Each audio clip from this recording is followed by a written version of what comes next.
Treehouse Series Book 1 Dinosaurs Before Dark by Mary Paul Osborne. Chapter 1 Into the Woods. Help! A monster! Said Annie. Yeah, sure, said Jack. A real monster in Frog Creek, Pennsylvania. Run, Jack! Said Annie. She ran up the road. Oh, brother, this is what he got for spending time with his 7-year-old sister. Annie loved pretend stuff, but Jack was 8.5. He liked the real things. Watch out, Jack! The monster is coming! Race you! No thanks, said Jack. Annie raced along into the woods. Jack looked at the sky. The sun was about to set. Come on, Annie. It's time to go home. But Annie had disappeared. Jack waited. No Annie. Annie! He shouted again. Jack, come here! Jack groaned. This better be good, he said. Jack left the road and headed into the woods. The trees were lit with a golden late afternoon light. Come here, called Annie. There she was, standing under a tall oak tree. Look, she said.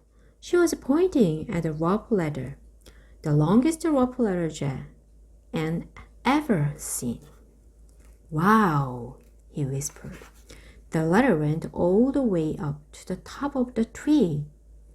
There at the top was a tree house. It was tucked between two branches. That must be the highest tree house in the world, said Annie. Who built it? Asked Jack. I've never seen it before. I don't know, but I'm going up, said Annie. No, we don't know who it belongs to, said Jack. Just for a teeny minute, said Annie. She started up the ladder. Annie, come back! She kept climbing. Jack sighed. Annie, it's almost dark. We have to go home. Annie disappeared inside the treehouse. Annie! Jack waited a moment. He was about to call again when Annie poked her head out of the treehouse window. Books! She shouted. What? It's filled with books. Oh man, Jack loved books. He pushed his glasses into place. He gripped the sides of the rope ladder and up he went. Chapter 2 The Monster. Jack crawled through a hole in the treehouse floor. Wow, the treehouse was filled with books. Books everywhere. Very old books with dusty covers. New books with shiny, bright covers. Look, you can see far, far away, said Annie. She was peering out the treehouse window. Jack looked out the window with her. Down below were the tops of the other trees. In the distance, here was the Frog Creek Library, the elementary school, the park. Annie pointed in the other direction. There's our house, she said. Sure enough, there was their white wooden house with the green porch. Next door was their neighbor's black dog, Henry. He looked very tiny. Hi, Henry! shouted Annie. Shush, said Jack. We are not supposed to be up here. He glanced around the treehouse again.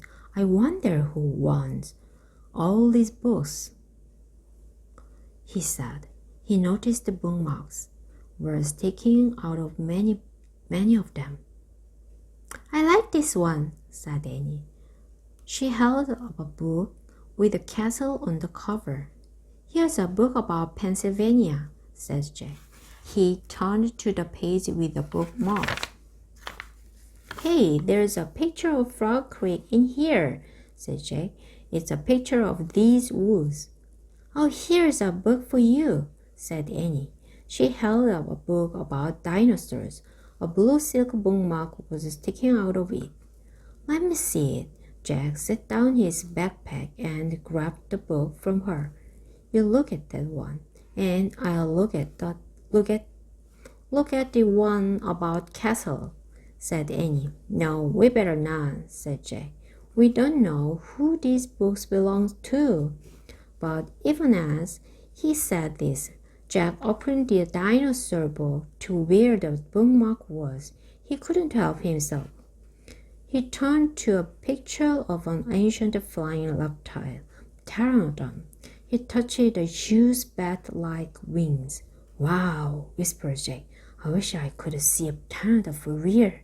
Jack studied the picture of the odd-looking creature soaring through the sky. Ah! Screamed Annie. What? Said Jack. A monster! Said cried. She pointed to the treehouse window. Stop pretending, Annie, said Jack. No, really, said Annie. Jack looked out the window. A giant creature was gliding about the treetops. He had a long, weird crest on the back of his head, a skinny beak, and huge bat-like wings. It was a real-life pteranodon. The creature carved through the sky. He was coming straight toward the treehouse. It looked like a glide plane. The wind began to blow. The leaves trembled. Suddenly, the creature soared up high into the sky. Jack nearly fell out the window trying to see it. The wind picked up. It was whistling now. The treehouse started to spin. What's happening? Cried Jack. Get down, shouted Annie. She pulled him back from the window. The treehouse was spinning faster and faster. Jack squeezed his eyes shut. He held on to Annie. Then everything was still. Absolutely still. Jack opened his eyes. Sunlight slanted through the window. There was Annie, the books, his backpack. The treehouse was still high up in an oak tree, but it wasn't the same oak tree. Chapter 3. Where is here?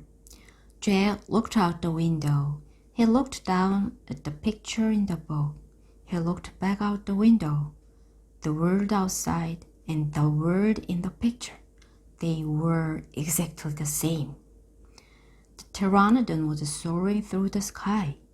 The ground was covered with ferns and tall grass. There was a winding stream, a sloping hill, and volcanoes in the distance. Where are we? Stammered Jack.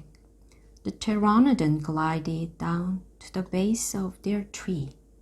The creature coasted to a stop and stood very still. What happened to us?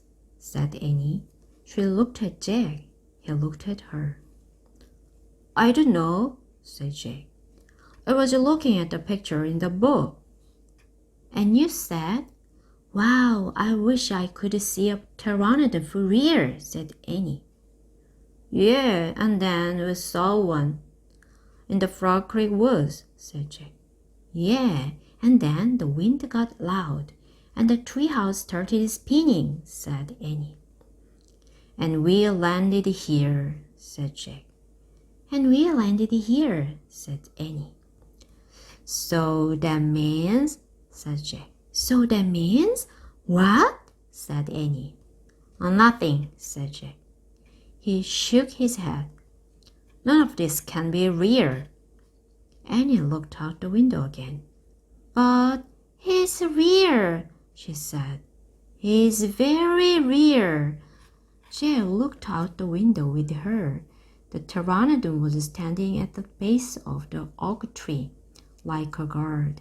His giant wings were spread out on either side of him. Hi! Annie shouted. Shush, said Jack. You're not supposed to be here. But where is here? Said Annie. I don't know, said Jack. Hi! Annie called again to the creature. The pteranodon looked up at them. Where is here? Annie called down. You're not. He can't talk, said Jack. But maybe the book can tell us. Jack looked down at the book. He read the words under the picture. This flying reptile lived in the Cretaceous period. It vanished 65 million years ago. No, impossible. They couldn't have landed in a time 65 million years ago. Jack, said Annie. He's nice. Nice? Yeah, I can tell. Let's go down and talk to him. Talk to him? Annie started down the rope ladder. Hey, shouted Jack. But Annie kept going. Are you crazy? Jack called. Annie dropped to the ground. He stepped bodily up to the ancient creature. Chapter 4, Henry. Jack gasped as Annie held out her hand. Oh, brother, she was always trying to make friends with the animals. But this was going too far. Don't get too close to him, Annie, Jack shouted. But Annie touched the pteranodon's crest. She stroked his neck. She was talking to him. What in the world was she saying? Jack took a deep breath. Okay, he would go down too. He would be good to examine the creature, take notes, like a scientist. Jack started down the rope ladder. When he got to the ground, Jack was only a few feet away from the creature. The creature stared at Jack. His eyes were bright and alert. He's soft, Jack, said Annie. He feels like Henry. Jack snorted. He's not a dog, Annie. Feel him, Jack, said Annie. Jack didn't move. Don't think, Jack. Just do it. Jack stepped forward. He put out his arm very cautiously. He brushed his hand down the creature's neck. Interesting. A thin layer of fuzz covered the pteranodon's skin. Soft, huh? Said Annie. Jack reached into his backpack and pulled out a pencil and a notebook. He wrote, Fuzzy skin. What are you doing? Asked Annie. Taking notes, said Jack.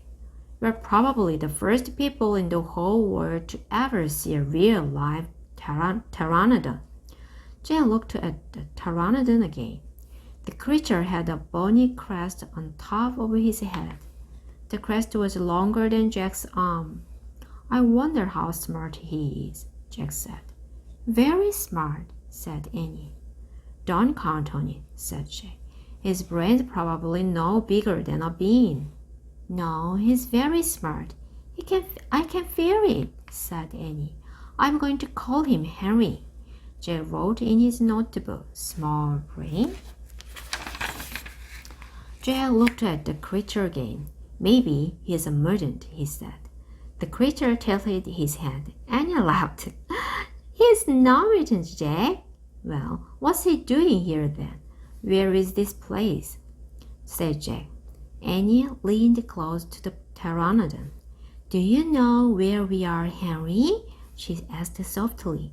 The creature fixed his eyes on Annie. His long jaws were opening and closing like a giant pair of scissors. Are you trying to talk to me, Henry? Asked Annie. Forget it, Annie, Jack wrote in his notebook. Mouth like scissors. Did we come to a time long ago, Henry? Asked Annie. Is this a place from long ago? Certainly, she gasped. Jack! He looked up. Annie was pointing toward the hill. On top stood a huge dinosaur. Chapter 5. Gold in the grass. Go, go, said Jack. He threw his notebook into his bag. He pushed Annie toward the rope ladder. Bye, Harry, she said. Go, said Jack. He gave Annie a big push. Quit it, she said. But she started up the ladder. Jack scrambled after her. They tumbled into the treehouse. They were panting as they looked out the window at the dinosaur. He was standing on the hilltop, eating flowers off a tree. Oh man, whispered Jack. We are in a time long ago. The dinosaur looked like a huge rhinoceros. Only he had 3 horns instead of 1. 2 long ones above his eyes and 1 on his nose. He had a big shield-like thing behind his head. Triceratops, said Jack. Does it eat people? Whispered Annie. I'll look it up. Jack grabbed the dinosaur book. He flipped through the pages. There, he said. He pointed to a picture of a Triceratops. He read the caption. The Triceratops lived in the late Cretaceous period. This plant-eating dinosaur weighed over 12,000 pounds. Jack slammed the book shut. Just plant, no meat. Let's go see him, said Annie. Are you nuts? Said Jack. Don't you want to take notes about him? Asked Annie. We are probably the first people in the whole world to ever see a real live Triceratops. Jack sighed. She was right. Let's go, he said. She shoved the dinosaur book into his pack. He slung it over his shoulder and started down the ladder. On the way down, Jack stopped. He called up to Annie. Just promise you won't pet him. I promise. Promise you won't kiss him. I promise. Promise you won't talk to him. I promise. Promise you won't. Go, go, she said. Jack went. Annie followed. When they stepped over the ladder, the pteranodon gave them a kind look. Annie blew a kiss at him. Be back soon, Harry, she said cheerfully. Shush, said Jack, and he led the way through the ferns, slowly and carefully. When he reached the bottom of the hill, he kneeled behind a fat bush. Annie knelt beside him and started to speak. Shh! Jack put his finger to his lips. Annie made a face. Jack picked out the Triceratops. The dinosaur was incredibly big, bigger than a truck. He was eating the flowers off a magnolia tree. Jack slipped his notebook out of his pack. He wrote, "Eat flowers." Annie nudged him. Jack ignored her. He studied the Triceratops again. He wrote, "Eat slowly." Annie nudged him hard. Jack looked at her. Annie pointed to herself. She walked her fingers through the air. She pointed to the dinosaur. She smiled. Was she teasing? She waved at Jack. Jack started to grab her. She laughed and jumped away. She fell into the grass in full view of the Triceratops. Get back, whispered Jack. Too late. The big dinosaur had spotted Annie. He gazed down at her from the hilltop. Half of a magnolia flower was sticking out of his hot mouth. Oops, said Annie. Get back, Jack shouted at her. He looks nice, Jack. Nice? Watch out for his horns, Annie. No, he's nice, Jack. Nice? But the Triceratops just gazed calmly down at Annie. Then he turned and roved away, down the side of the hill. Bye, said Annie. She turned back to Jack. See? Jack grunted. But he wrote in his notebook. Nice.